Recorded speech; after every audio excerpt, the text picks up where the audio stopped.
Hello everybody, my name is Andrew Karasev. I'm a Dynamics GP, formerly Great Plains consultant since 1995.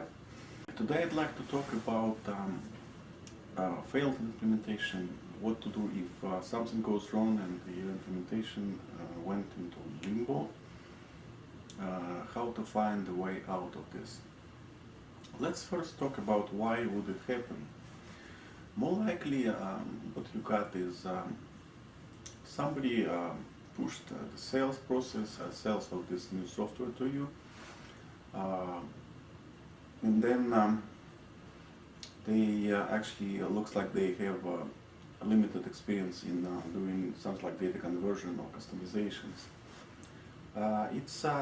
There are a lot of CPA style companies which do perfect sales job and perfect job in user training and simple implementation from scratch without actually integration to external systems. And when you need, let's say, complex data conversion connection to your legacy database, somehow to export data from old accounting, whatever you may have, maybe QuickBooks, Peachtree, maybe Great Plains DOS version or something else. They lack technology expertise. And what you need to do, in my opinion, is just to look for somebody who is who actually has technology department in staff, where they have Dexterity programmers. Dexterity is actually the proprietary language of Dynamics GP, plus SQL expertise needed for data migration, data conversion, data massage, and potentially maybe if you need something like e-commerce integration, then you should look for if they have Visual Studio programmers who are actually familiar with eConnect, which is a tool for like real-time integration with e-commerce, or maybe if they have experience in your industry. If you have, let's say, warehouse management system, then people should know the such technologies as barcoding integration with GP, maybe RFID integration with GP, and probably experience in your industry, because you may need add-ons for Dynamics GP related to your business processes associated with your industry niche, and check for references if you are not sure. And that's what I would like to talk about before we are going into the specific. Now, in my opinion, you should start from the beginning. You cannot really take over and resume from the step where it was left over, because the initial steps might be done not perfectly done. So first, start with planning. The good idea is to have a phased approach. The first phase would be data conversion, and data conversion should be limited in its scope, in my opinion. So you should convert, ideally, general ledger accounts plus master records and classes. Classes you can actually key in the system because it's only few. Customer class and vendor class. And besides this so-called master records, you should consider converting just open documents for the current year. Open documents, examples are customer invoices, vendor invoices, where you expect payment from the customer or you didn't pay to the vendor yet. And then there are majority of documents in the system, the whole system, probably history, like transactions for the historical years. Consider having the whole system online, sitting maybe on one of, just installed on like a single computer, isolated for data lookup only, not for data entry.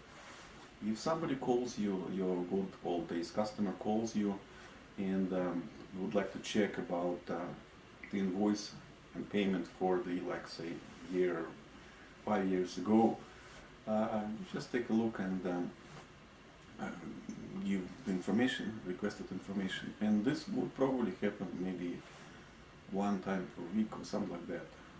So instead of doing expensive data conversion for the history, you may just do it like that, keeping the old system available for lookup.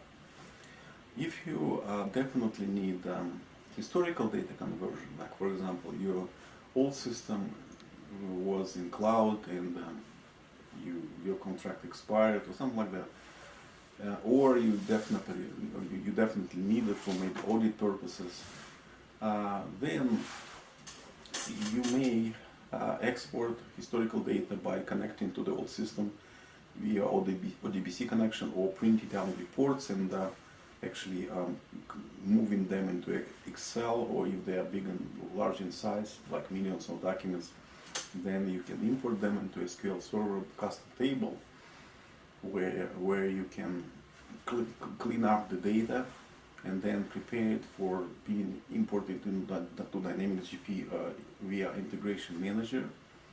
In Integration Manager, you bring over transactions and they will sit in the so-called work batches, basically ready for posting. In this case, you uncheck posting to General Ledger. I'll show you how you do this. And you post these transactions into past years, and all the past years should be open in General Ledger. Now I'll show you Integration Manager, and this tool is the validates business logic, and it's safe to do it this way versus populating SQL tables via SQL scripts. You open Integration Manager like this, in Tools, Integrate Integration Manager.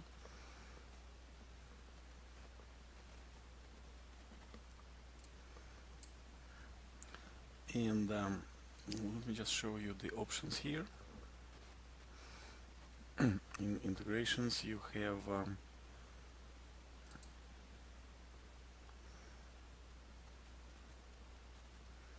object available for you. In financials, you have general journal,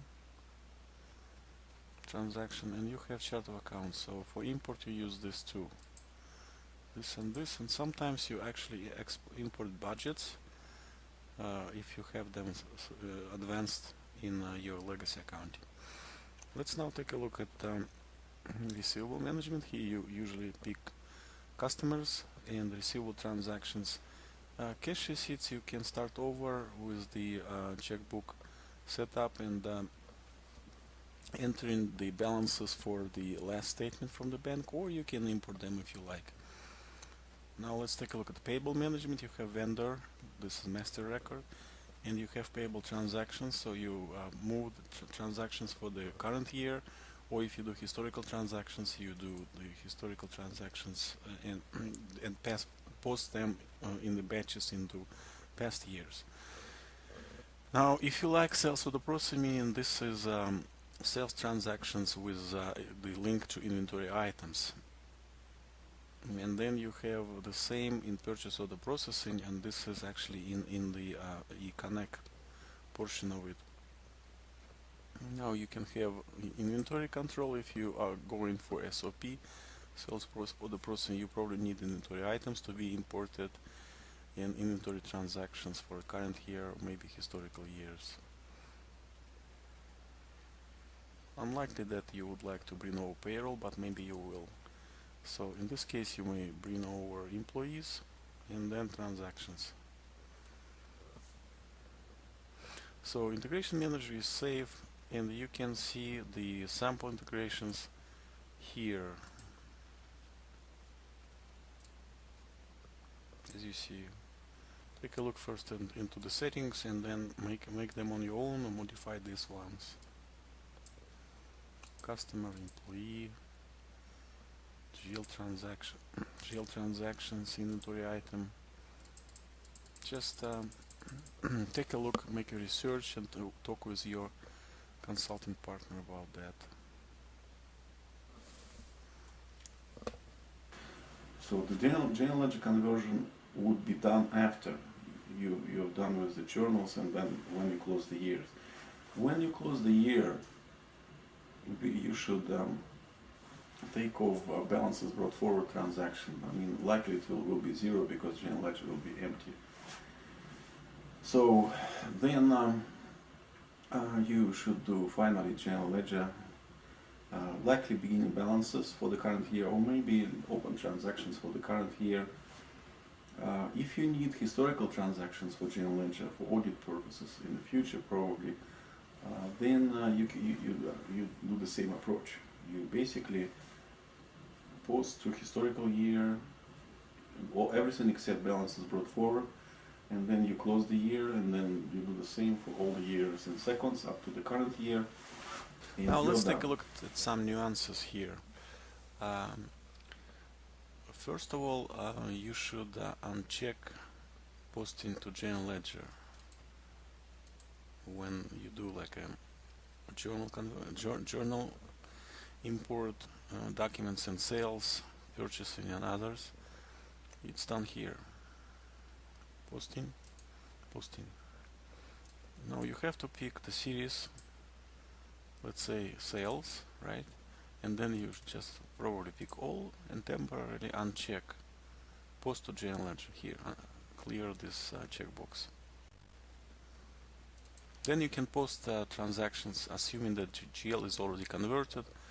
You will be safe. You will not get transactions second time in GL.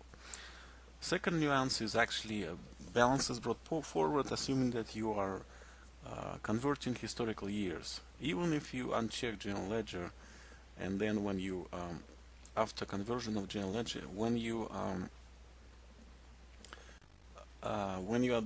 close the year, it's gonna create balances brought forward transaction second time. Let me explain what I mean. When you close the year, you are getting transactions at the end of this year where balances are brought forward to the new year account, to all accounts. And this transaction it's huge transaction. It affects pretty much all accounts having balances on them, as you see here. Balance sheet accounts, and it clears profit and loss accounts. And it has a source document BBF, so these transactions should be taken off, or alternatively GL data conversion for the current year should be done last, after you have done with all the journal data conversion. In this case, when you close the years for journals, then you simply clear transactions here through this tool, maintenance clear data, and you clear data on here on GL transactions.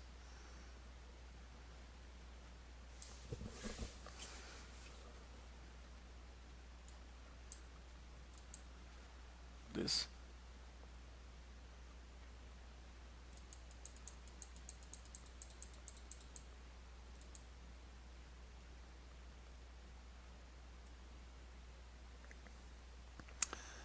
Very good.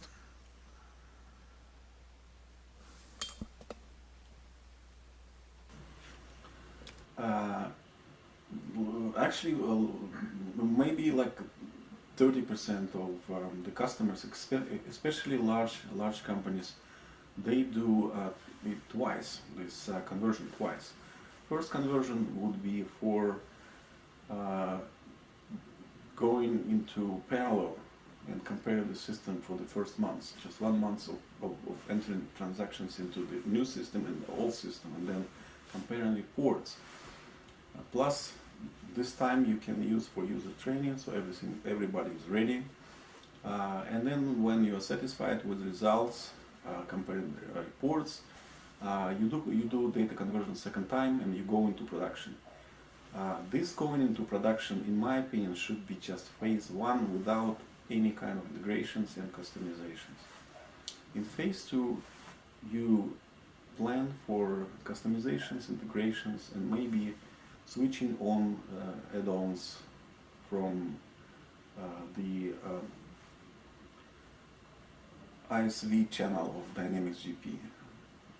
Like you may need somebody like microchecks with signature from Korma, or you may need maybe from binary stream software, multi-entity, where you actually consolidate companies into one. But that's the second phase. The first phase would be just clean implementation, clean going into production without a connection to your peripheral system. And then you switch one by one your integrations and customizations, and everything goes smooth. At least you know that the first phase works, and you are good. You have the results. That's my opinion. Thank you for watching. Again, my name is Andrew Karasev. I work for Alba Spectrum. You can see my contact information in the description to this video, and feel free to contact me or just call us for questions, or if you need help, we are always there. Thank you for watching.